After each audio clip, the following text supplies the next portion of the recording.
अस्सलाम वालेकुम नाज़रीन, प्रोग्राम डी लाइन सिंध सां गॾु मां आहियां इम्तियाज़ मीर।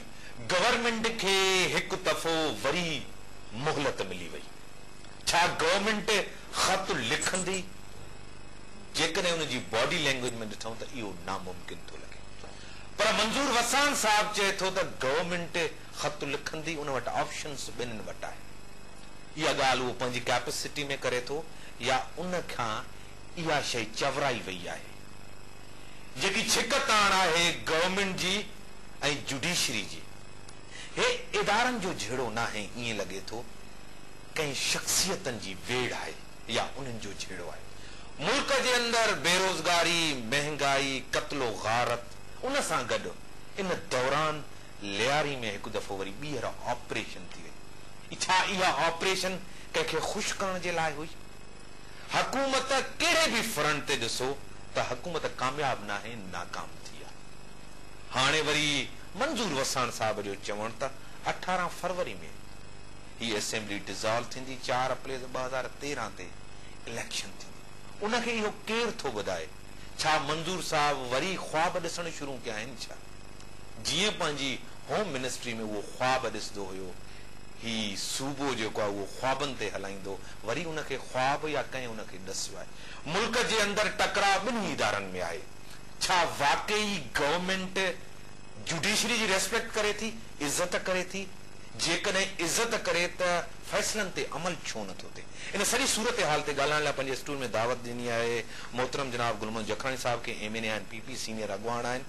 हुन सां गॾु नाज़ बलोच साहब तहरीक इंसाफ की रहनुमा आहिनि। आपको वेलकम करते हैं। सही, छा ख़त गवर्नमेंट 18 सितंबर खां अॻु में लिखंदी तव्हांखे लॻे थो?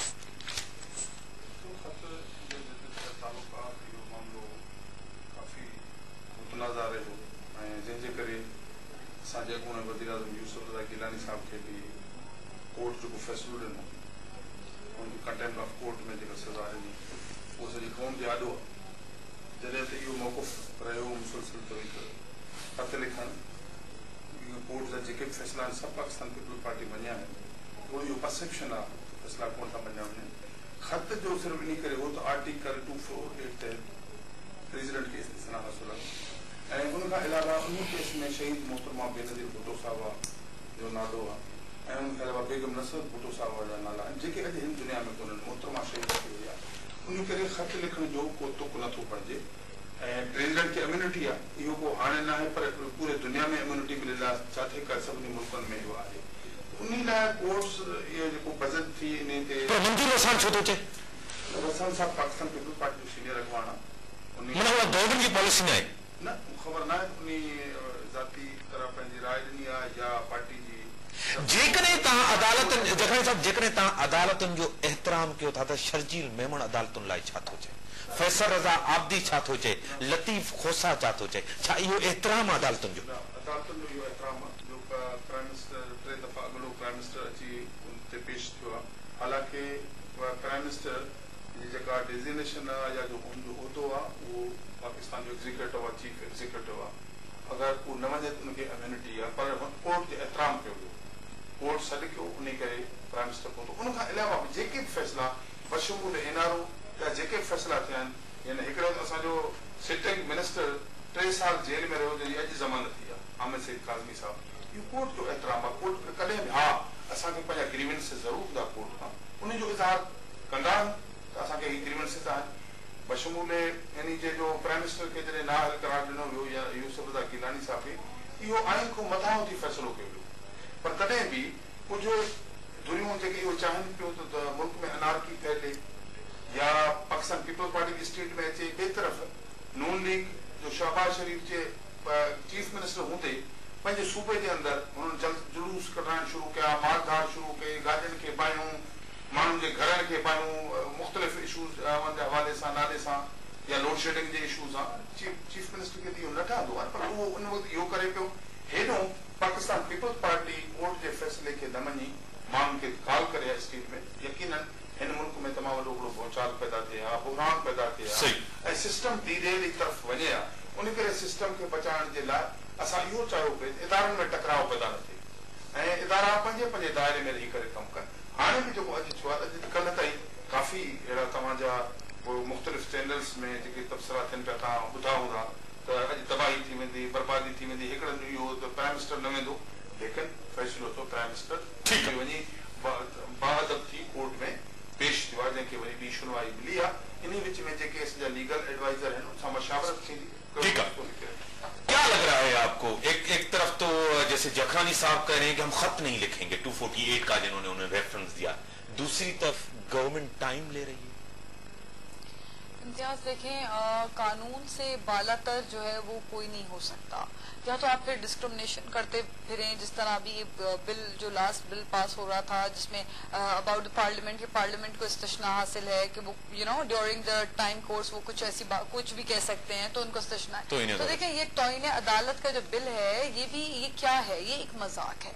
अवाम को आप डिस्क्रिमिनेट करें, एक आम इंसान, एक कॉमन पर्सन से आप अपने आप को बालातर रख रहे हैं, तो सबसे बड़ी नाइंसाफी तो ये है। दूसरी बात ये कि भाई खत लिखने की बात है, एक खत है, उसे लिखना है, आप पे इल्जाम है, एक धब्बा है, उसको धोने का है। आप साफ तरीके से अगर कि वो पैसा आपने नहीं दिया, वो आपका पैसा नहीं है, तो आप एक खत लिख दें कि जनाब वो पैसे से आपको कोई सरोकार नहीं है। और अगर वो आपका पैसा है, वो जायज है, आपकी अपनी कमाई है, आपकी जायज कमाई से आपने एक अकाउंट बनाया हुआ है, तो फिर आप उसको बताएं, वेरीफाई करें, उसका ऑडिट शो करें कि भाई इतना सारा पैसा आपके पास प्रेसिडेंट है ना, उसको तो इम्यूनिटी है ना, आईन उसको प्रोटेक्शन दे रहा है ना। आप इम्तियाज आप गूगल कर लें, वर्ल्ड्स रिचेस्ट पीपल में मेरे ख्याल से 7वें 8वें नंबर पे हमारे प्रेसिडेंट साहब आते हैं। तो माशाल्लाह उनके पास इतनी दौलत है, एक स्विस अकाउंट्स के लिए क्यों कुर्बान पे कुर्बान करते चले जा रहे हैं वजीर आजम को? अगर कि इतने उसूल की बात है तो कर दें। वजीर आजम कुर्बान करने से मुल्क को जिस तरह नुकसान बार बार पहुंचता है।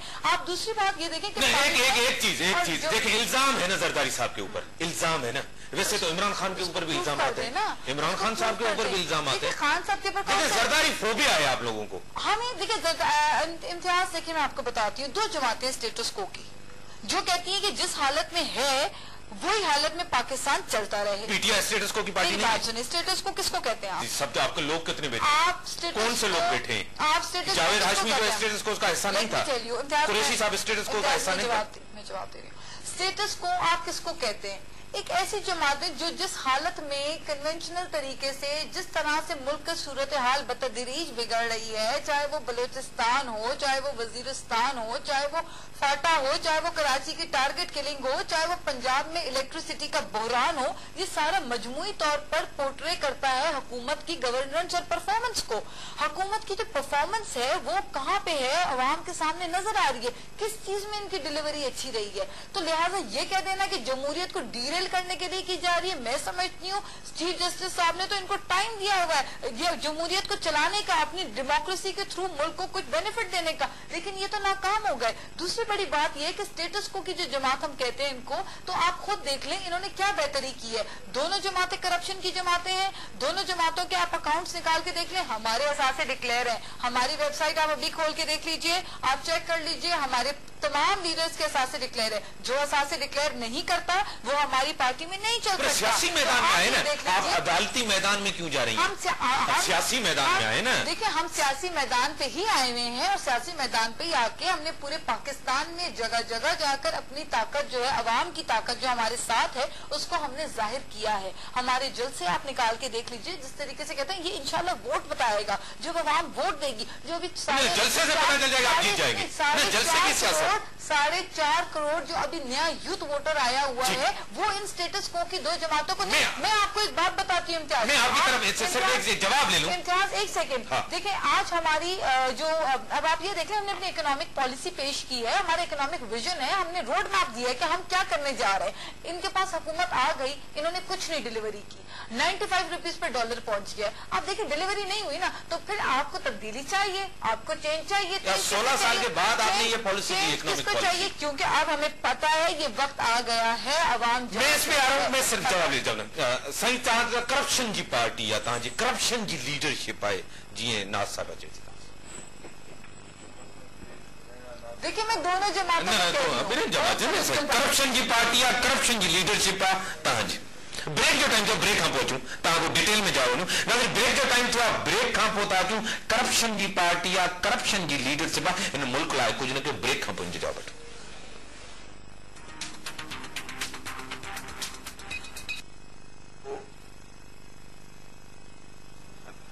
अॼु ॾींहं ताईं माण्हुनि खे विसारे न आहे सघियो, छाकाणि उन हिकिड़ी अवामी सियासत कई, माण्हुनि खे हिकिड़ो पंहिंजी सोच ॾिनो, हिकिड़ी विजन ॾिनी, जंहिंखे करे स्टेट पावर साम्हूं आयो, वोट पावर साम्हूं आयो।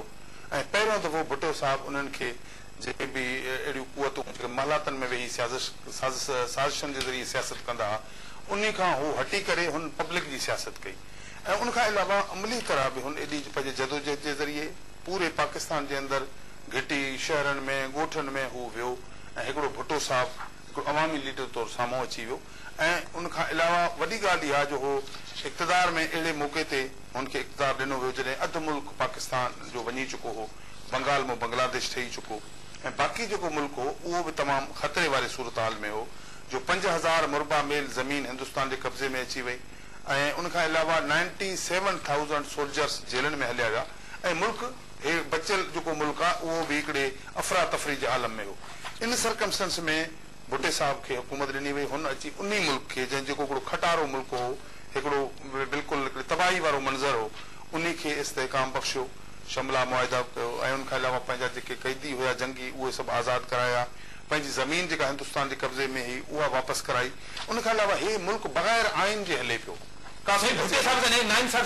बिल्कुलु नाइंसाफ़ी जुडिशियल मर्डर थियो, उनखे माण्हू उनखे अॼु ॾींहं ताईं न भुलाए सघिया आहिनि, जो उनखे वक़्ती तौरु उन्हनि कुवतनि त भुट्टे साहिब खे जुदा कयो अवाम खां। ठीकु आहे, नाइंसाफ़ी थी, उन सां नाइंसाफ़ी मोहतरमा सां नाइंसाफ़ी लेकिन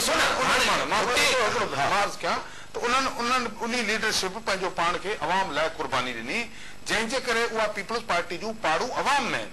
उनखे केरु कुझु बि चवे, साॻिया उहे माण्हू जेके अॼु पीपल्स पार्टी जी लीडरशिप ते तनक़ीद कनि था, उहे भुट्टे साहिब ते बि इहा तनक़ीद कंदा हुआ, उहे शहीद राणी ते बि इहा तनक़ीद। हे जेके केसनि जो हवालो आहे इहे नवाज़ शरीफ़ ठाहिया, जेके मोहतरमा ते, आसिफ अली ज़रदारी साहिब ते, सभु उन जा ठाहियल आहिनि, जंहिंजे हाणे ढिढोरो था पिटनि, जेके 11 साल केस भोॻिया आहिनि। हिकु राति पेट जी ॻाल्हि त कोन्हे जो अॼु जी ॻाल्हि आहे। हुननि जेलनि जूं सख़्तियूं बर्दाश्त कयूं, कोर्टनि जा धिका थापा बर्दाश्त कया, केसनि में को जान कोन हो। सैफ रहमान हो जंहिं केस ठाहिया, उनजो कमु हो कूड़ा केस ठाहिण। जंहिं अची आसिफ अली ज़रदारी साहिब सां, उन वक़्तु प्रेसिडेंट बि कोन हो, उन वक़्तु आसिफ अली ज़रदारी साहिब हिकिड़ो कैदी हो,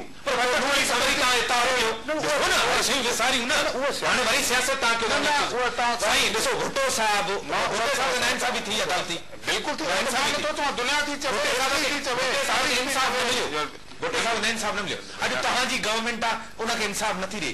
मोहतरमा जो क़त्ल थिए थो, तव्हांजी गवर्नमेंट में मोहतरमा खे इंसाफ़ नथो मिले। न इहा न आहे ॻाल्हि, मतिलबु ॻाल्हि आहे इहा त मां जेको तव्हां पहिरियों सुवाल कयो मां उन ते चवां, पाकिस्तान पीपल्स पार्टी जे जेके इल्ज़ाम आहिनि हाणे जा न आहिनि, उहे कुवतूं जेके जिन में अवाम जी पज़ीराई न आहे, अवाम उनखे रद्द करे छॾे थो, उन करे उहे इहे अहिड़े क़िस्म जा इल्ज़ाम हणनि था। भुट्टो साहिब ज़िंदा आहे, अॼु बि भुट्टो ज़िंदा आहे।